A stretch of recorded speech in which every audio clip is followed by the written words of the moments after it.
Hello, hello, Dina Wakley here with a quick little background tip. I love to add water to my Dina Wakley Media acrylic paint to make what I call a flowy background.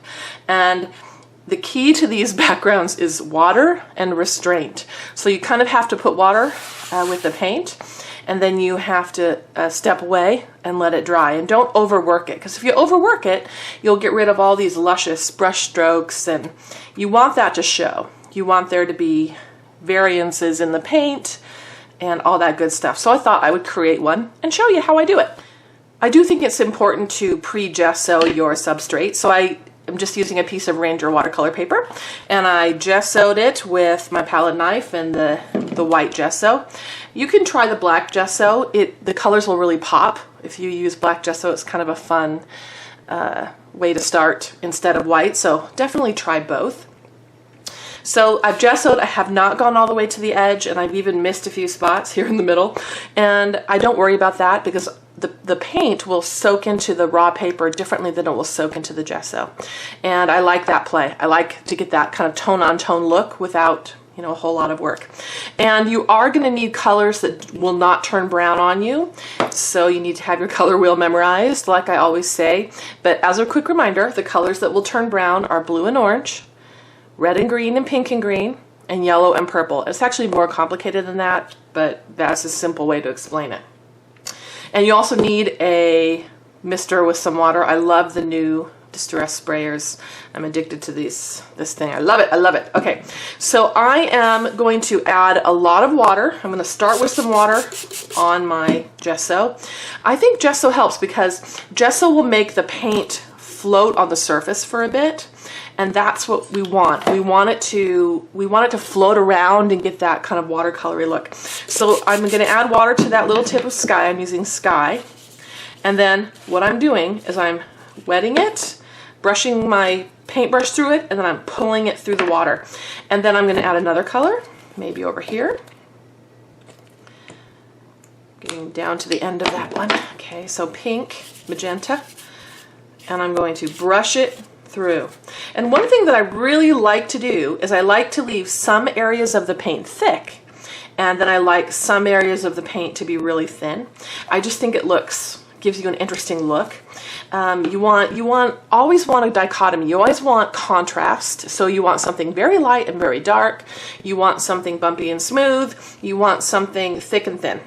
So here we're going to do thick and thin. So now I put my brush in this tube of turquoise. I've cut that back off this tube because I couldn't get any more out when I squeezed it, and there's still so much paint left in there, so I'm gonna keep that open on my desk while I work today. So I'm adding a few brush strokes of turquoise, and notice I'm brushing them over the other colors. You must overlap or it will not look right. And my brush strokes now are covering less square footage of the whole piece. So I did a little bit in this edge, a little brush stroke up from the bottom, and a little brush stroke up from the side. And then I'm letting it be. I'm not working it. I'm not trying to blend. You have to just step back and let it be. I think a little touch of yellow will be a nice little addition. So I'm going to rub my brush on my apron and I'm going to actually put the yellow on my craft sheet over here just because I want to be able to control where it goes here. Now, this yellow is going to brighten things up, and it's going to be a little pop and a little bit of vibrancy, and I really only have one shot for the yellow. So I'm going to brush it, and then I'm going to call it done. Okay, so I think over here would be all right, but I love this area that's happening, so I'm going to do that stroke of yellow.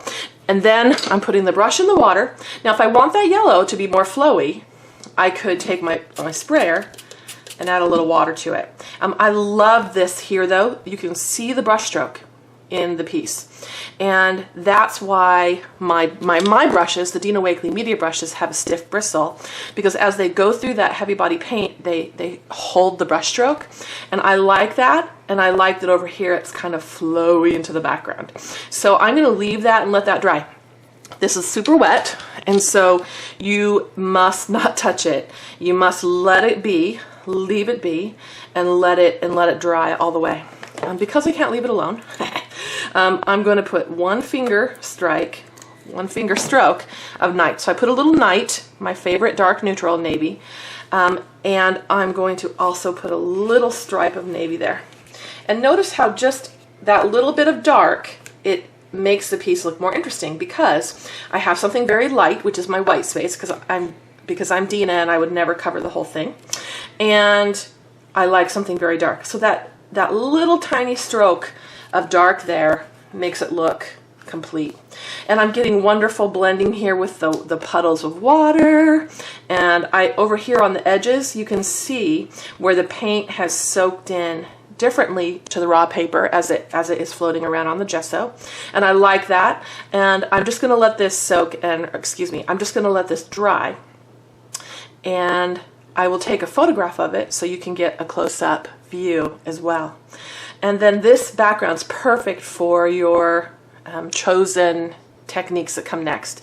I could stencil on this, I could draw, I could stamp. The whole mixed media plethora of techniques is at your disposal here. All right, hope you enjoyed it. Thank you for being in my studio today. And as always, if you use Dina Wakley Media, feel free to let me know. I'll pin it to my pin board. And I love to ooh and ah over what you have done with my products. So thanks.